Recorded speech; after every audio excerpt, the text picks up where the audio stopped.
Hi everyone, आज की video में हम लोग जानेंगे थेल्स प्रमेय को क्या होता है और थेल्स प्रमेय को कैसे प्रूफ करते हैं। तो चलिए हम वीडियो को स्टार्ट करते हैं। सबसे पहले हम थेल्स प्रमेय देखेंगे। देखिए, यदि किसी त्रिभुज के एक भुजा के समांतर अन्य दो भुजाओं को भिन्न भिन्न बिंदुओं पर प्रतिच्छेदित करने के लिए एक रेखा खींची जाए तो ये अन्य दो भुजाओं को एक ही अनुपात में विभाजित करती है। आपको ये थेल्स प्रमेय को याद कर लेना। एक बार फिर से देख लीजिए।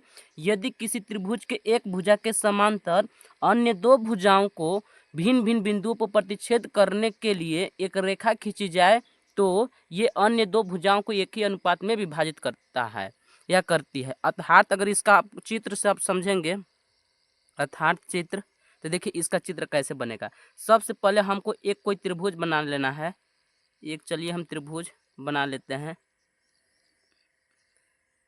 एक त्रिभुज हम बना लेते हैं जिसका नाम ए बी और सी रख देते हैं।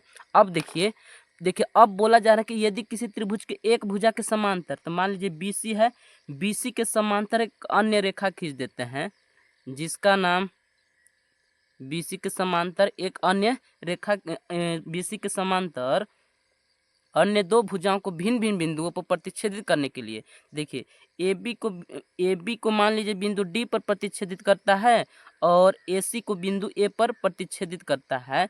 तो प्रतिच्छेदित करने के लिए एक रेखा खींची जाए तो ये अन्य दो भुजाओं को एक ही अनुपात में विभाजित करता है। देखिए हमको, देखिए इसमें बोल रहा है, देखिए सिद्ध क्या करना है, इसमें हमको सिद्ध करना है। सिद्ध करना में हमको लिखना है कि जैसे देखिए ए डी अपान में डी बी, क्या लिखेंगे, ए डी अपान में डी बी बराबर होता है ए ई अपान में ई सी के। ये हमको प्रूफ करना है। तो चलिए हम इसको कैसे प्रूफ करेंगे, चलिए हम वीडियो को आगे की ओर बढ़ाते हैं। तो देखिए सबसे पहले हम इसमें को प्रूफ करने से पहले कुछ रचना करेंगे। रचना ये करेंगे, देखिएगा ध्यान से। रचना यहाँ पे हम लिख लेंगे रचना। रचना में हमको ये करना है कि देखिए बिंदु ई से बिंदु ई से बिंदु ई से ए डी पर एक लंब डालें, बिंदु ई से ए डी पर एक लंब डालें और बिंदु डी से ए ई पर एक लंब डालें। ठीक, बिंदु डी से ए ई पर लंब डालें। अब देखिए और ये भी करना है कि बिंदु बी को ई से मिलाया, ठीक, और बिंदु डी को सी से मिलाया, बिंदु डी को सी से मिलाया। तो आपको ये रचना में लिखना है। रचना में क्या लिखना है कि बिंदु डी से ए ई पर तथा बिंदु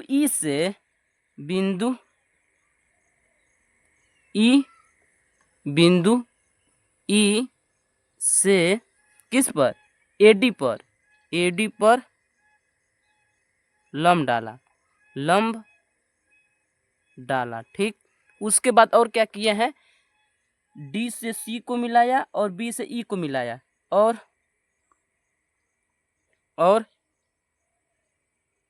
बिंदु बी से ई को तथा बिंदु डी से सी को तथा बिंदु डी से सी को मिलाया। इतना आपको रचना में लिखना है। अब देखिए, अब हम चलेंगे त्रिभुज, पहला चलते हैं त्रिभुज किसमें, त्रिभुज ए डी ई और त्रिभुज डी ई बी में। तो लिखेंगे हम यहाँ पे, चलिए यहाँ पे लाइन भी खींच देते हैं। लिखेंगे, क्या लिखेंगे, त्रिभुज किसमें, ए डी ई में, त्रिभुज ए डी ई तथा त्रिभुज ए डी ई तथा त्रिभुज ए डी का हम क्षेत्रफल निकालेंगे। यहाँ पे क्या लिख लेंगे, त्रिभुज ए डी का क्षेत्रफल। क्षेत्रफल। तो आपको मालूम होगा, ये देखिए त्रिभुज ए डी ई का क्षेत्रफल का फार्मूला ये ही ना होता है। किसी भी त्रिभुज का क्षेत्रफल निकालने के लिए 1/2 आधार गुने ऊंचाई का प्रयोग करते हैं। आधार गुने ऊंचाई, ऊंचाई यहाँ पे हम लिख देते हैं। तो यही वाला हम यहाँ पे फार्मूला लगाने वाले हैं। तो देखिए 1/2 इसमें देखिए, तो हम त्रिभुज ए डी ई, एक बार हम इसको मान लेते हैं ई, यहाँ पे नहीं होगा तो चलिए यम लिख देते हैं, यहाँ पे यन लिख देते हैं।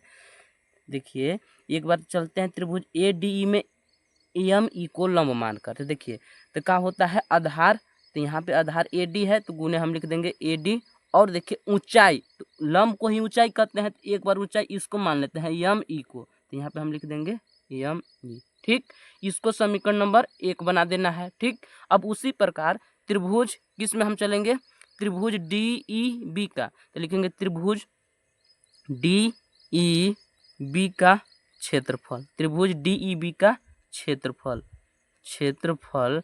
तो त्रिभुज डी ई बी का क्षेत्रफल निकालने के लिए 1/2 फिर आधार। तो देखिए इसमें ध्यान से देखिए, आपको आधार कौन दिखाई दे रहा है, डी बी, तो यहाँ पे हम लिख लेंगे डी बी गुने ऊंचाई। तो ऊंचाई देखिए ये मेरा ए डी ऊंचाई नहीं, मतलब ए डी मेरा ऊंचाई नहीं है, इसके लिए भी ऊंचाई हमारा ई एम ही काम करेगा। कौन काम करेगा, ई एम। तो यहाँ पे हम लिख देंगे एम ई, चाहे ई एम भी लिख सकते हैं। तो यहाँ पे देखिए एम ई लिखे, तो यहाँ भी हम एम ही लिखेंगे। ठीक, इसको समीकरण नंबर 2 बना लेते हैं। अब देखिए क्या करना है, हम समीकरण 1 में समीकरण 2 से भाग करेंगे। समीकरण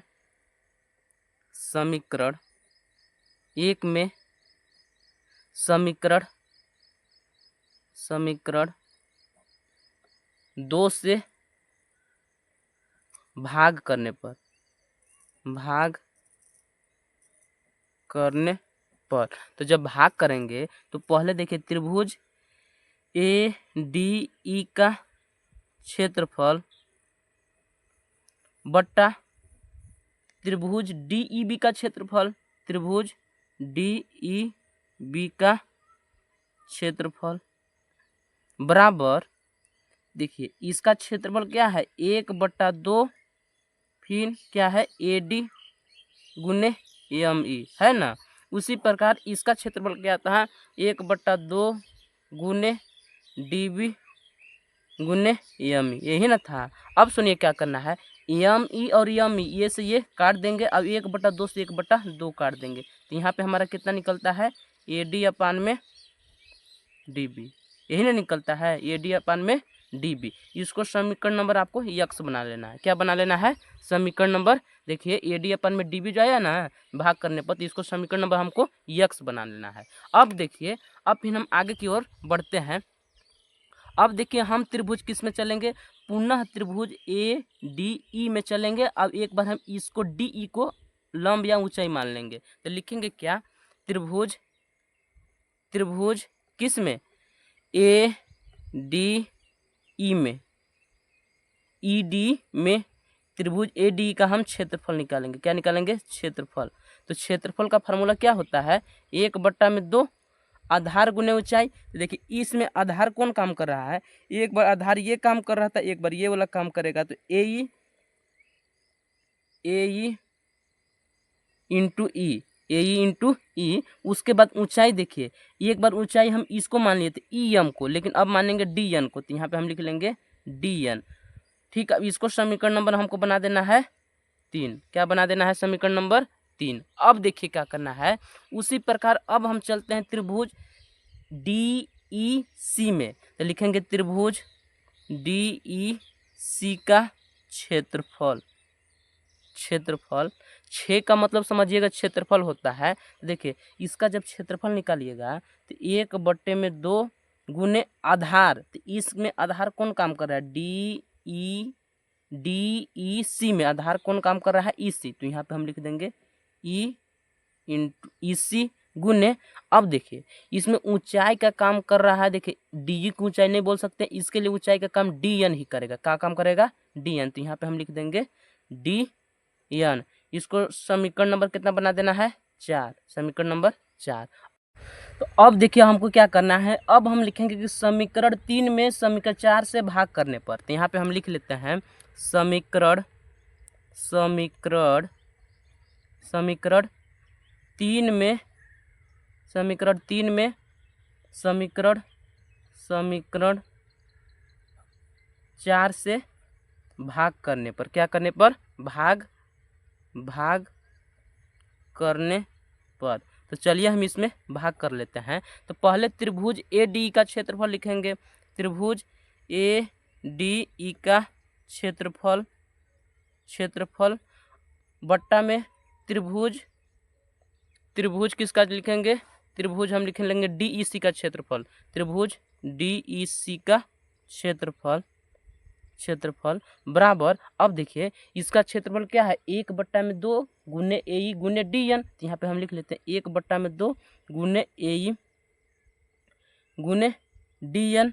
अब इसका क्षेत्रफल क्या है, 1/2 ई सी गुने डी एन। अब देखिए इसमें हमारा कोई कट रहा है, डी एन से डी एन को हम काट देंगे, 1/2 से 1/2 को काट देंगे, तो यहाँ पे क्या बच गया, ए ई बट्टे में ई सी। क्या बच गया, ए ई बट्टे में ई सी। अब थोड़ा आपको यहाँ पे चित्र में दिमाग लगाना है कि देखिए आप पिछली कक्षा में पढ़े होंगे, यहाँ पे हमको देखना है, ध्यान से देखिएगा कि ये और ये एक समांतर रेखा है। आप 9 में पढ़े ये होंगे कि दो समांतर रेखाओं के बीच बने त्रिभुज का क्षेत्रफल आपस में बराबर होते हैं। तो हम यहाँ पे लिखेंगे, क्या लिखेंगे, चूंकि हम जानते हैं कि दो समांतर रेखाओं के बीच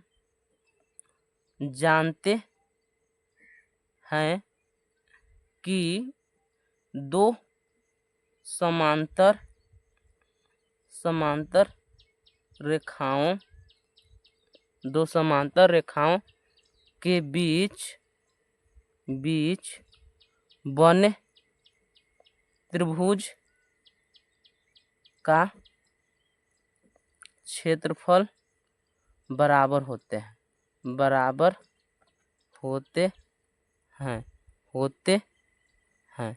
हम लोग ये जानते हैं, चूंकि हम जानते हैं कि दो समांतर रेखाओं के बीच बने त्रिभुज का क्षेत्रफल बराबर होते हैं। तो अब ध्यान में रखिएगा, यहाँ पे देखिए ये डी और बी सी समांतर रेखा है, डी और यहाँ पे देख लीजिए, नहीं दिखाई दे रहा होगा, तो डी ई और बी सी दो समांतर रेखा है। तो इसके बीच बना कौन कौन त्रिभुज है, डी ई या डी ई बी और डी ई सी। तो हम यहाँ पे लिख लेंगे कि डी ई बी का क्षेत्रफल। तो यहाँ पे क्या लिखेंगे, इसलिए डी ई बी का क्षेत्रफल बराबर त्रिभुज किसका, यहाँ पे देख लीजिए, उसके बाद कौन त्रिभुज है, डी ई सी। तो यहाँ पे हम लिख लेंगे त्रिभुज डी ई सी का क्षेत्रफल ये दोनों आपस में का बराबर होंगे। तो देखिए यहाँ पे क्या है, त्रिभुज डी ई सी का क्षेत्रफल। तो डी ई सी के क्षेत्रफल के जगह पे क्या लिख सकते हैं, डी ई बी का क्षेत्रफल। तो हम इसको क्या कर देंगे, त्रिभुज, एक बार इसको उतार लेते हैं, त्रिभुज डी ई सी का क्षेत्रफल बट्टा में त्रिभुज, इसके जगह पे क्या लिख सकते हैं, डी ई सी के जगह पे डी ई बी का क्षेत्रफल, क्योंकि दोनों बराबर है। तो यहाँ पे लिख लेंगे डी ई बी का क्षेत्रफल बराबर, अब ये वाला उतार देना है, क्या है हमारा, ए ई बट्टे में ई सी, इसको समीकरण नंबर y बना देना है।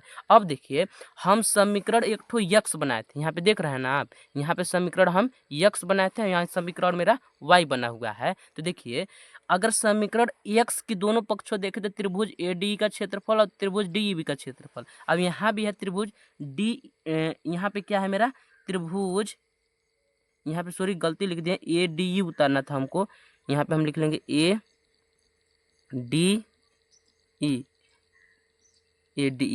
यहाँ पे ए डी रहेगा, क्योंकि यहाँ पे देखिए ए डी ना है, इसके जगह पर हम डी सी के जगह पर नहीं, यहाँ पे डी ए बी लिखा है, तो थोड़ा मिस्टेक हो गया था। अब देखिए त्रिभुज, यहाँ देखिए सबके हमारा समीकरण यक्स से ही ना बना है कि डी ई बी का क्षेत्रफल बट्टे में त्रिभुज डी ई बी का क्षेत्रफल। ये भी देखिए त्रिभुज ए डी का क्षेत्रफल और बट्टे में हमारा त्रिभुज डी ई बी का क्षेत्रफल। तो ये वाला समीकरण का पक्ष, अब ये वाला समीकरण का पक्ष, ये वाला समीकरण का पक्ष आप देख सकते हैं बराबर है। तो लिखेंगे, क्या लिखेंगे, समीकरण